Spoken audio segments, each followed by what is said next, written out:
And 3, 2, 1, roll the footage.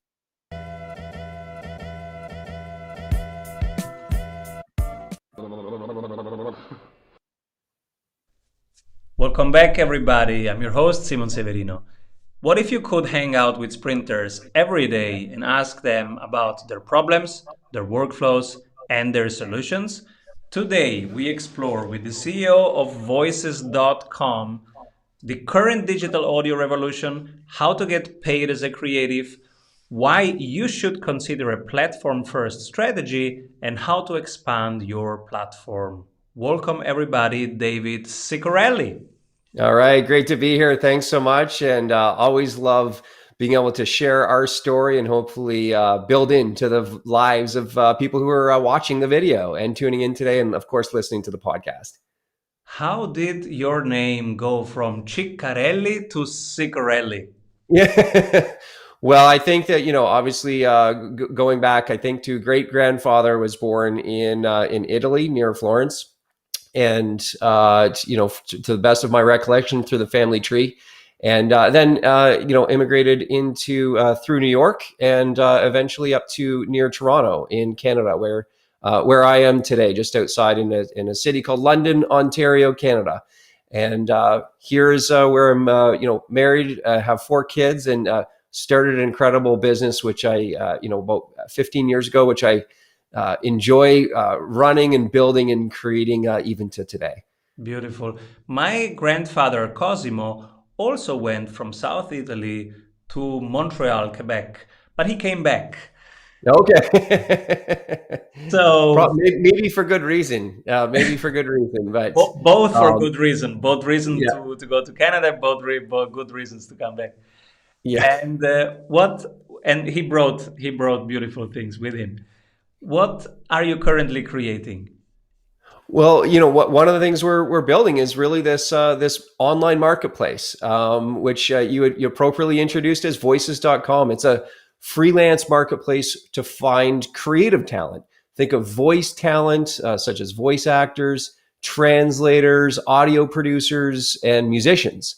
And this has been a long journey. My background is actually in audio engineering, and I opened up a small recording studio of my own, and that's how I met my wife, actually, Stephanie. She came in to record her singing repertoire, and because we started working together, we ended up getting a newspaper article, and that actually attracted other freelancers to say, "Hey, how do I be on this website that you have?"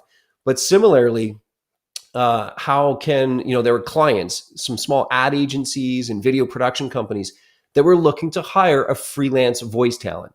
And so I pitched Stephanie. This is not how to pitch your future wife to be, but I at the time asked her, "Do you think you could read this page of copy? I'll be the engineer and you be the voice talent." And we ended up working together, and that's really prompted us to say, "Wow, there's a bigger opportunity.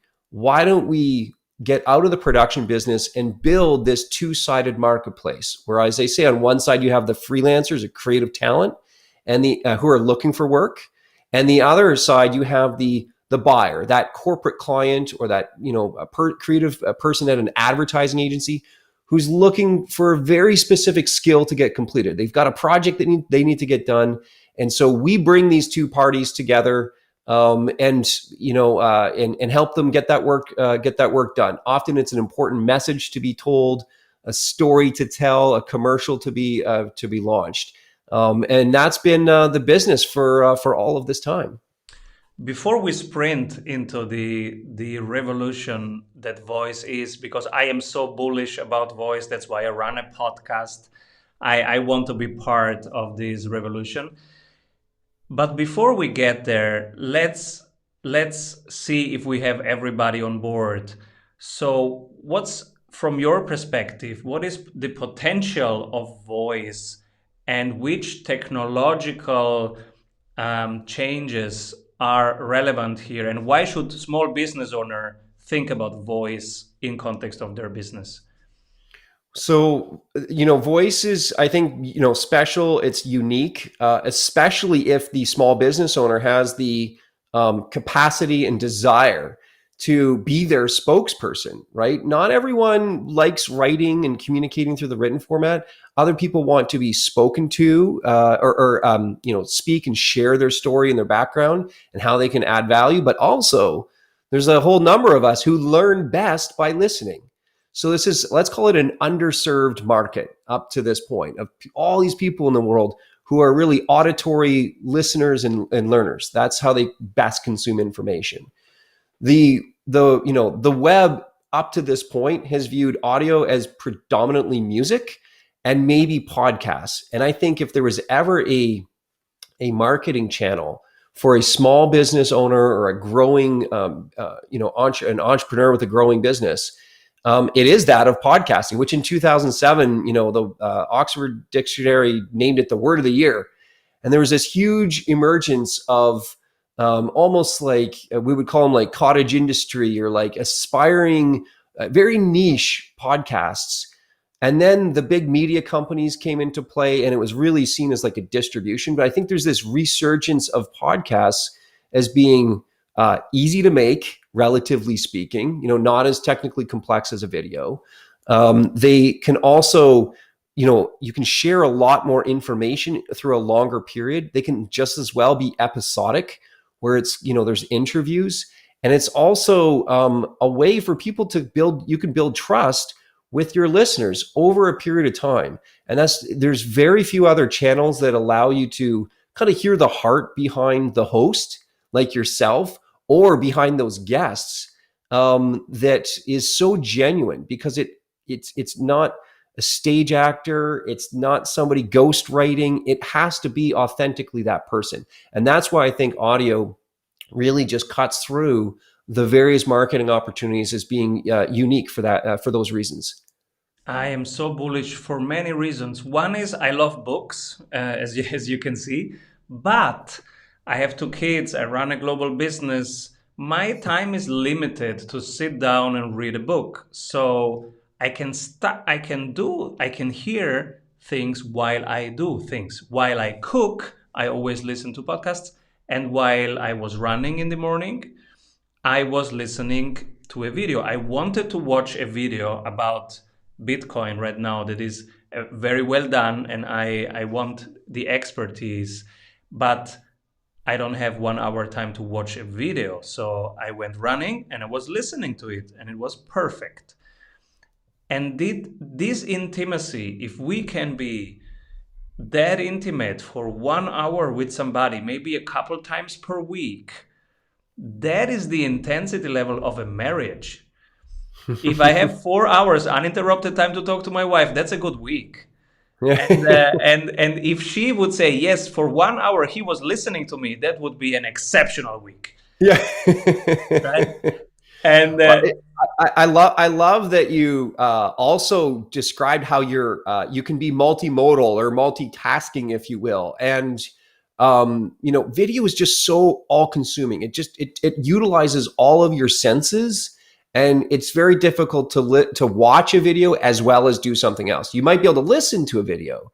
And that's where I think podcasts and audiobooks in particularly really do shine, like you, whether it's chores around the house, often on long commutes. So I've been driving kind of to and from Toronto quite a bit recently. It's about an hour and a half to 2 hour drive, depending on traffic. That's a long time. And there and back, I can basically finish an audiobook. And so I just find that, as business owners, we're always learning and we're always looking for ways to kind of hack our time a little bit to get more out of the limited time that we all have. And we want to learn along the way. And I heard Brian Tracy in a recording years ago describe the car and audiobooks in the car as a university on wheels. Oh, yeah. And I love that. It kind of stood in my mind. Whether it's a car or a bicycle, it's kind of this university on wheels. So right now, it's a form of information gathering, information sharing. What can it be soon? Well, it can be also in relationship building. It can be, I don't just send an email to clients. I send also a video. I send also audio. It can be keeping in contact because, hey, this is my podcast on this topic. I see even potentials much more for decision making. What about at specific times in the day we ask a voice, "Hey, how will the weather be doing?" Like in the morning, I'm in the bathroom, I'm brushing my teeth. Tell me what's happening today and what should I be knowing. Or in the evening, I put down the keys, come home, put down the keys, and say now tell me the 7 things that are relevant for me for the next hour. Yeah, I would categorize the form factors as being you can educate, which is what we talked about, podcasts and audiobooks. You can inform, use voice to inform. What's the weather? What's the stock quote? What's up next on my calendar? And that's where voice assistants, whether it's Amazon Alexa or Siri or the Google Home Assistant, these are really to provide you with information that help you throughout the day in an assistant type manner. And then the last one would be to entertain. And entertain could be, again, lots of podcasts are, they're episodic. There's a long, or it's an audiobook that's really meant for kind of a more of a nonfiction, or I should say, sorry, fiction type book. That story. I mean, these are sometimes known as audio dramas where there's multiple characters. It's not just a narrator reading it out. Sometimes there can be multiple characters. I've enjoyed those as well too. So as you're evaluating your business opportunities, consider how can audio educate, inform, and entertain my audiences, and then maybe you can kind of line up the opportunities that way. Your next CEO tip is that we can get paid as a creative. So if we create audio content, how can we get paid? Well, participating as a freelancer or a sole proprietor on, there's some big platforms out there. Of course, Upwork, Fiverr, Freelancer, Guru, and I would consider voices.com as being one of those destinations that you might want to consider, because one of the hardest things that we've heard from the talent on the marketplace is how do I get my next gig? And it's tremendously difficult to compete in Google search results, building your own website with, hundreds and hundreds of articles, and building all those links over time and kind of building up the authority that Google deems you credible, that they would want to feature you in the search results. So one workaround, dare I say, would be to participate in those platforms that have already obtained and benefit from all of this organic traffic from Google, from social media, and almost like leveraging their marketing engine. And that's why I think the freelance marketplaces have been so successful, and as a destination for other creatives to actually to find work online and pursue a career of as a professional freelancer in your given field. Outside of the big marketplaces, I mean, even, just still speaking around the audio revolution, I've been spending more time in Clubhouse, which is, I would coin a social audio network. It's not a social network in the sense that you're clicking and watching or reading. It's entirely an auditory experience. So if for those who haven't tried out Clubhouse, and Facebook and Twitter have something similar, but Clubhouse is, I find they were first to market and are really pioneers. Try to give that a go. Ask those if you still need an invite. You should be asking around to colleagues or leveraging your network. But within there's an opportunity. There's a lot of aspiring clubs, is kind of what they call them, these groups. People who are trying to get a club going, but they're looking for a host. Well, who are people who are already hosts, and they're paid gigs? We've heard of, a couple $100 an hour. I think the highest was like $1,000 or $2,000 for like a 90-minute session. They're basically people who are radio hosts or podcast hosts that can engage a community of and serve as a moderator and bring up panelists and have people, as I say, engaging in conversation. And that's valuable to the business that's hiring the moderator, but it's also value to the moderator who's now doing freelance work, again, leveraging a big platform. And that's something I've learned, is you want to be able to leverage other people's networks, these big platforms that have tons of traffic, a big audience, That's the fastest path to growth in my experience. I have got news today that Spotify has some new features where creators can get paid directly via their own payment channels. So people like the Stratechery blog, who was never there because he couldn't monetize, now can monetize. So it's also, and even their own payment channel, so they do not lose any percentage. And then Yeah. there is the whole NFT situation coming up, where if it's fungible, then it's worth nothing. But now that you can tokenize it and make it non-fungible, it's unique, and the worth increases. So this is an interesting space to watch. You also said we should go platform first. Can you unpack that? Well, so this would be as a business owner that if you're creating whatever it is, your own business, if you offer a service or a product, I would challenge you to think, how do you bring the buyer and seller together rather than being the delivery mechanism directly? And this is kind of something I actually ended up reading quite a bit about, this notion around, and it comes from a book actually called Platform Revolution, where they describe the traditional business model as being a pipeline, a value chain where a widget, for lack of a better term, kind of goes through, initially comes in as an order, and it goes through maybe a series of steps along the way. And could be manufacturing, and then distribution, and then ultimately wholesale and resale at the output. Along that path, though, there's an incredible amount of friction. There's desire for people to kind of withhold information because it's proprietary. Everybody wants to take their cut along the way, and it's a pretty slow process. So that would be like this pipeline, and the modern business architecture, if you will, would be more like a platform that has these characteristics. You want to bring together all the participants, often a buyer and a seller, or a consumer and a producer. Even on YouTube, there are people producing content, and then there's people consuming content. So all the biggest tech companies really are platforms.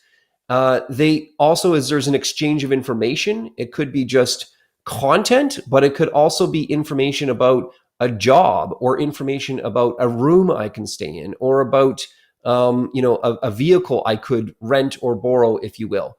And then there's an exchange of goods and services. So the information is often about those goods and services, but then there's the rendering of the service itself. And then lastly, the exchange of currency or payment.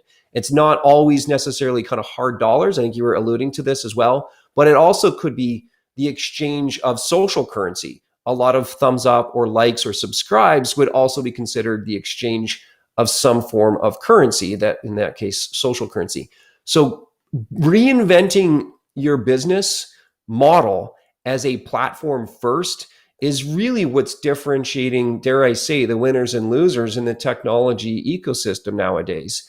And that's something I've been reading. We speak about reading books and listening to books. This has been something I've been going deep on myself over the last couple of years. So the platform revolution. What else in books have you find inspiring? A ton around strategy. To be honest, I mean, the writers of Platform Revolution host a Future of Work summit at MIT in Cambridge, Massachusetts, every year. And on a trip there, I actually listened to a strategy book called simply Good Strategy and Bad Strategy. It's like Good Strategy, Bad Strategy. I found this really helpful. Basically, initially kind of walks through, why is strategy so difficult? What is bad strategy? A vision isn't a strategy. Your values aren't strategy. Doing the same things the same way everybody else, that's just copying. That's just adopting a best practice, but that's not strategy. Operational efficiency is not strategy. Strategy are the choices that you make that differentiate you within an industry to deliver superior financial returns, right? So the key there is that they are the choices that you make. And I learned this, which is, if you remember nothing else from those watching, is strategy is choice. And it's the proverbial fork in the road. You can either go this way or that way, but you cannot do both simultaneously. And that would be another example of bad strategy, is trying to do both things at the same time that are ultimately in conflict with one another. Good strategy forces the choice. And I think having a high degree of conviction on the choices you're making, that provides such clarity, not only for you as an entrepreneur and a business owner and a business leader, but the rest of your leadership team or executive team, and then the management team beyond that, and all of the individual contributors in your organization. When they understand those 2 or 3 critical choices that you've made, that's what guides all of the decisions that they need to make as well too. So remember that strategy is choice. Strategy is choice. And you say platform forward and platform first. Do you have some examples of people you are working with that you have seen moving more towards becoming a network, a platform, an ecosystem?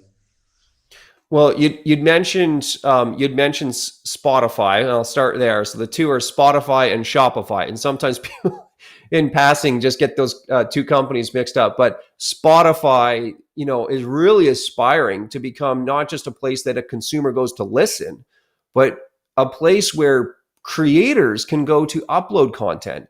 They did that with the acquisition initially of a company called Anchor, which is a podcast facilitator.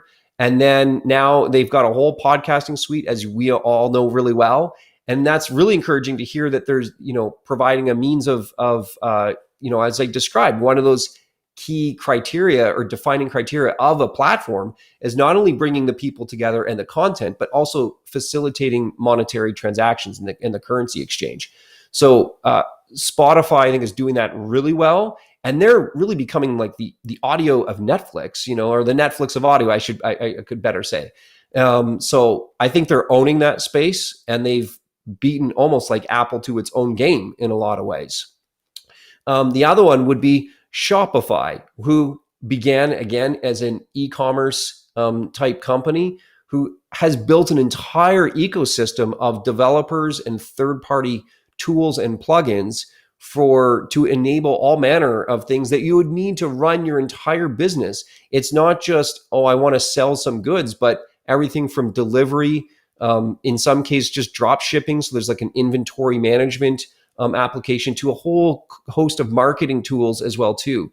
And their founder and CEO, Toby, had described, almost this desire to have their ecosystem be actually generating more revenue than Shopify itself. And that was the milestone that they were aiming to reach. And I heard about all of that in a great, actually it was in a great podcast with Reid Hoffman called Masters of Scales, another one of my favorite podcasts I listen to. So if you want to hear about the Shopify story, that's a good one to pick up. Beautiful. And I heard from Spotify that they want to increase the so-called creator middle class. Basically, we have only top tier people who are creating and can live off that creation. And then 99.9% cannot live from their work. And so there is the middle class missing in that society, and they want to enable 1 million creators to live off their work, which would be huge. If they can do that, that would be a really major shift. I'm completely aligned with that. I mean, we see that on Voices as a freelance marketplace. They're absolutely those, let's call them the stars, the people who are completely crushing it. I know, because I see, how well they're doing in terms of earnings. It's easily over 6 figures for that, group. On the other end of the spectrum, I would refer to them as the aspirationals, where they pre-commit, they sign up, there's good intentions. Maybe someone says, oh, you've got a great voice, you should try this, but they may lack the equipment. They may lack a soundproofed room or a great microphone, or even just the technical abilities of how to work all of that. So, they may just need some more training to be done. But you're right. This is that middle of the tail. This is kind of, Chris Anderson had a book describing the long tail effect.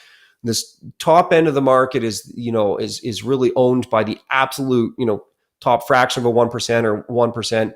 You have the long tail that kind of goes out of, aspirationals, and you have this kind of big chunky middle. And those we refer to as the striving. And strivers really have all the equipment. They have the gift of a great voice, and they have just yet to land that first or second or third, gig on the platform.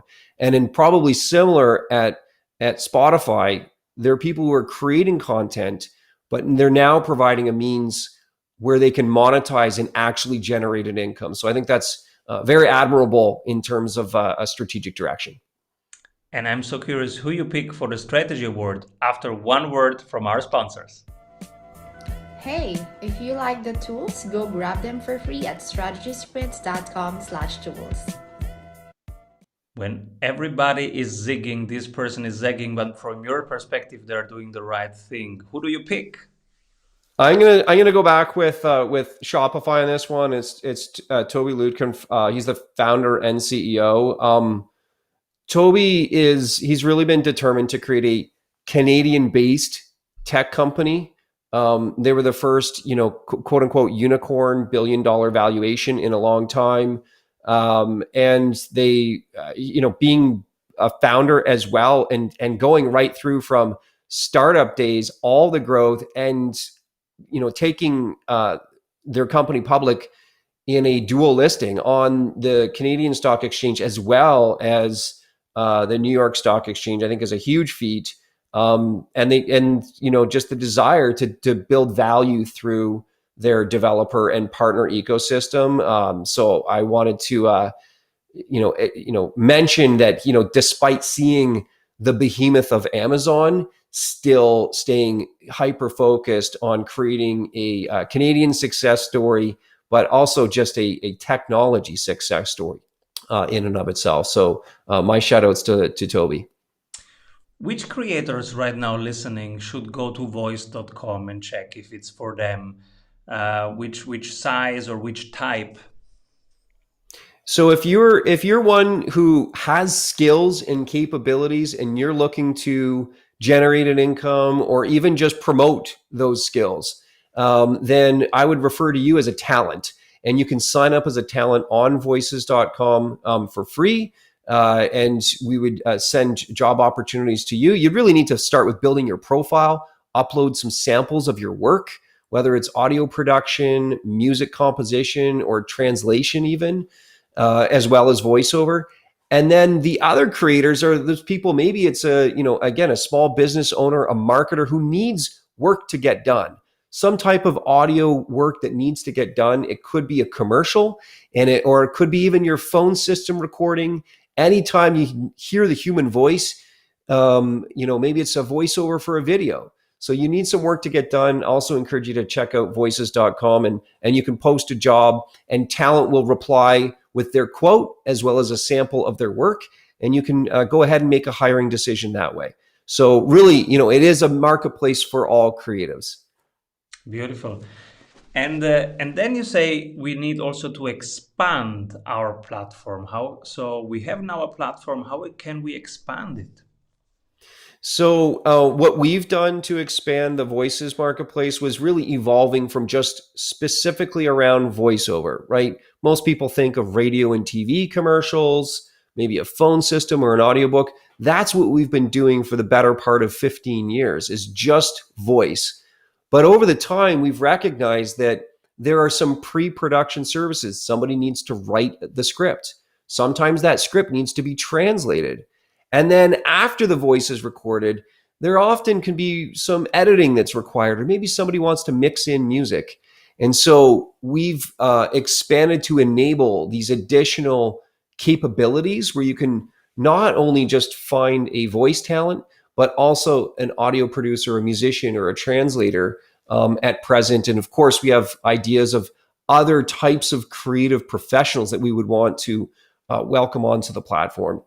So that's, I would call that additional vertical markets. You can also expand geographically. You can expand by even offering multiple currencies. These are all ways where a business can go beyond what they're doing today to encourage more commercial activity, if you will, to reach new markets. And so that's what I would likewise encourage you to contemplate is what are the markets I'm serving today? And are there products and services I can offer to the same market, which is what we've done by saying we went from voice to audio to translation? That's really the same market of buyers. Or are there new markets entirely? We're predominantly currently in the US and Canada, the UK, some countries in Europe as well, but it's mostly a North American geographic market. So the other vector of growth would be expanding geographically. Is there an opportunity there? How do they do business? How are your services or products bought in different countries around the world? And so that would be some research that you could do to evaluate, is that the right strategic choice for your business? And looking forward, where do you see voices.com being? Is it the Netflix of audio? I love that. Absolutely. You know, the Upwork, of audio and video. Upwork is such a phenomenal company. Really admire what they do. And they just do every category. You know, they have like 70,000 categories, 70 categories, 8,000 skills that you can find an expert in. The challenge that we've heard from customers is that, and what they like about using voices.com is that it is purpose built. You know, we've designed the experience around, not just reading somebody's profile, but listening to samples of their voice. And so we want to really be able to kind of own that aspect of the market where that people want to listen and they want to evaluate, and they have important messages that need to be told through the power of the human voice. So that is where we see the future, and we want to continue on that path. So, as I kind of touched on, perhaps additional categories, perhaps further expanding into new geographies, and really it being the enabler of the digital audio revolution. Is there anything I forgot to ask you? Oh, it's been such a great conversation. I feel like I've been able to draw on some of the, wisdom that's been spoken into my life over the years, books I've read. So hopefully everyone, here watching today and listening on the podcast as well has found some value in what I've had to share. I have just bought the audiobook of The Platform Revolution. It's my favorite. Yeah, I'm super passionate about community-driven models, network effects, and everything that is platform, and I can help people make more tangible. So thank you for that. I will report when I go running and I listen to it what will happen. There you go. You'll and I mean they go through a lot of sometimes common examples, but they go into the theory of why it works. Not all platforms work. They're very difficult to launch because of the whole chicken and egg phenomenon. You need both sides of the marketplace, the suppliers and the buyers and sellers, if you will. But they really demystify the whole approach of how do you launch a market, a platform through that book. So I hope you enjoy it. Beautiful. And who should be my next guest? Oh goodness, your next guest. Can I nominate Toby? He would be great. He's a fellow Canadian, so we'll see if we can nominate him. Beautiful. And where do you hang out? Where can people stay in touch with you? For sure. If it's a personal connection or for business, LinkedIn is a great place. So David Cicerelli on LinkedIn. Or if you want to kind of track and follow the company, Twitter, I think is great. We're just simply @Voices. So VOICES across all the social channels, YouTube, Twitter, and Instagram are where we're most active as well. So looking forward to hearing from you. And if I can be of help, then just let me know. I'm here for you. Thank you so much, David, for sharing your knowledge, your wisdom, your journey with us. And have a great day. Pleasure's mine. Thanks. Avoid trying to do thousands of things that doesn't work. We have 274 templates for your business success. Reach your ambitious goals with one-on-one sprint coach. We double your revenue in 90 days.